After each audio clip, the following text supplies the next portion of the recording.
మళ్ళీ వాళ్ళ ఇంట్లో అయితే మల్లికి సౌభాగ్య రథాన్ని వాళ్ళ అత్తయ్య అయితే చాలా ఘనంగా నిర్వహిస్తూ ఉంటుంది. ఇంతలో అక్కడ ఉన్న వాళ్ళందరూ అయితే మల్లికి పసుపు రాసి తలపైన అక్షింతలు జల్లి తనని చాలా బాగా ఆశీర్వదిస్తూ ఉంటారు. అది చూసిన మాలిని అయితే చాలా బాధపడుతూ ఉంటుంది. నాకు కూడా ఒక బిడ్డ పుడితే నాకు కూడా ఇలాగే జరిగి ఉండేది కదా అని చెప్పేసి అయితే చాలా బాధపడుతూ ఉంటుంది. ఇంతలో అక్కడ ఉన్న గౌతమ్ అయితే మల్లికి అలా జరగడం చూసి తనని చూసి చాలా సంతోషిస్తూ ఉంటాడు. ఇంతలో అక్కడ ఉన్న మల్లి అయితే మాలినిని చూసి తన బాధపడటం చూసి అక్క అక్కడ ఏం చేస్తున్నావు ఆశీర్వదిద్దువు కానీ రా అని చెప్పేసి అయితే పిలుస్తూ ఉంటుంది. ఆ మాటలకు అక్కడ ఉన్న మాలిని అయితే నేను ఎందుకులే మళ్ళీ అందరూ ఆశీర్వదించారు కదా చాలులే అని చెప్పేసి అయితే అంటూ ఉంటుంది. ఆ మాటలకు అక్కడ ఉన్న మళ్ళీ అయితే అదేంటక్క అలా అంటావు నువ్వు రా అక్క అని చెప్పేసి అయితే అంటూ ఉంటుంది. ఆ మాటలకు అక్కడ ఉన్న మాలిని అయితే లేదులే మళ్ళీ నువ్వు అందరూ ఆశీర్వదించారు కదా చాలులే అని చెప్పేసి అయితే అంటూ ఉంటుంది. ఆ మాటలు వినగానే అక్కడ ఉన్న మళ్ళీ అయితే అది కాదక్క అందరూ ఆశీర్వదించడం వేరు, నువ్వు నువ్వు వచ్చి ఆశీర్వదించడం వేరక్క, నువ్వు నాకు వచ్చి ఆశీర్వదిస్తే నాకు చాలా స్పెషల్ అక్క అని చెప్పేసి అయితే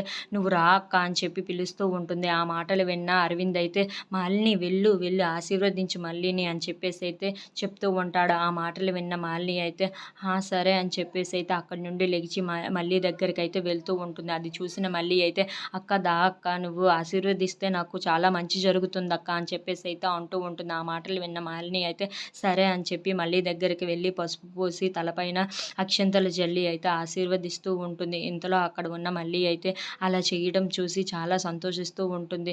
అది చూసిన మాలిని మాత్రం చాలా బాధపడుతూ ఉంటుంది. నేను కూడా ఇలాగే జరుపుకొని ఉండేదాన్ని కదా నాకెందుకు ఇలా అయ్యింది అని చెప్పేసి అయితే చాలా బాధపడుతూ ఉంటుంది. అది చూసిన మళ్ళీ మాత్రం అక్క ఎందుకక్క అలా ఉన్నావు అని చెప్పేసి అయితే అడుగుతూ ఉంటుంది. If you like this video please like share and subscribe.